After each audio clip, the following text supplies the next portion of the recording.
குருவாழ்க குருவே துணை. வாக்கு சித்தி ஜோதிட கண்கீதாவின் இனிய வணக்கம். ஆத்ம ஒளி ஜோதிட உலகம் யூடியூப் சேனல் நேயர்கள் அனைவருக்கும் என் அன்பான வணக்கங்கள். இந்த பதிவுல நம்ம என்ன பார்க்க போறோம் அப்படின்னா, ஆண்களினுடைய திருமண தடை நீக்க என்ன பரிகார வழிபாடு மேற்கொள்ளலாம், என்ன பரிகார வழிபாடு மேற்கொள்ளலாம். உங்களுடைய நட்சத்திரம் எதுவோ அந்த நட்சத்திரத்திலிருந்து 6வது நட்சத்திரம் வரும் நாளில், அது வெள்ளிக்கிழமையாக இருந்தால் மிக மிக சிறப்பு. அந்த நட்சத்திரம் வரும் நாளில் சிவபெருமானும் பார்வதி தேவியாரும் அல்லது முருகப்பெருமானும் வள்ளி தெய்வானையும் அல்லது மகாலட்சுமியும் நாராயணரும், அதாவது சமேதராய் காட்சியளிக்கக்கூடிய எந்த ஆலயமாக இருந்தாலும் பரவாயில்ல, அங்க போயிட்டு ஃபர்ஸ்ட் 6 நெய் தீபம் ஏற்றிக்கோங்க.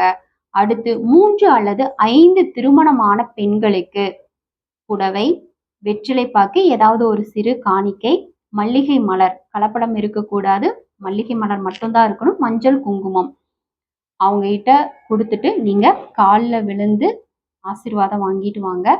விரைவில் திருமணம் நடக்கணும் அப்படின்னு சொல்லிட்டு அவங்க ஆசீர்வாதம் பண்ணணும் அப்படிங்கிறது நீங்க சொல்லியே நீங்க அவங்க காலில் விழுகலாம்.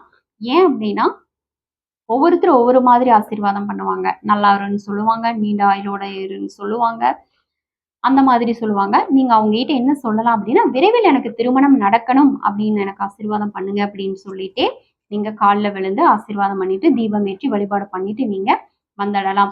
எவ்வளவு முறை மேடம் நீங்க இந்த வழிபாடு நம்ம பண்ணணும் அப்படின்னு பாத்தீங்க அப்படின்னா, ஒரு முறை மட்டும் இந்த அமைப்போட பண்ணுனா போதும்.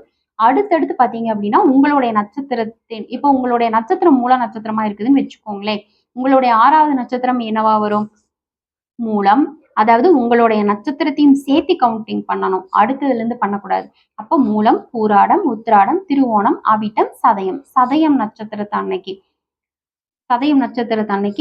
வெள்ளிக்கிழமை வந்தால் மிக சிறப்பு.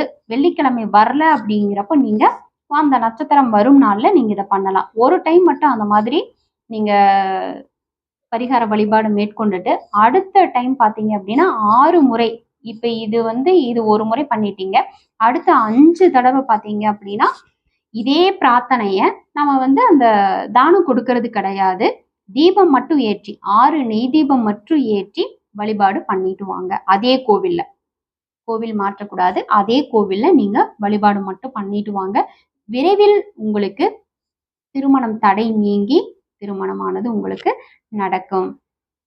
நன்றி.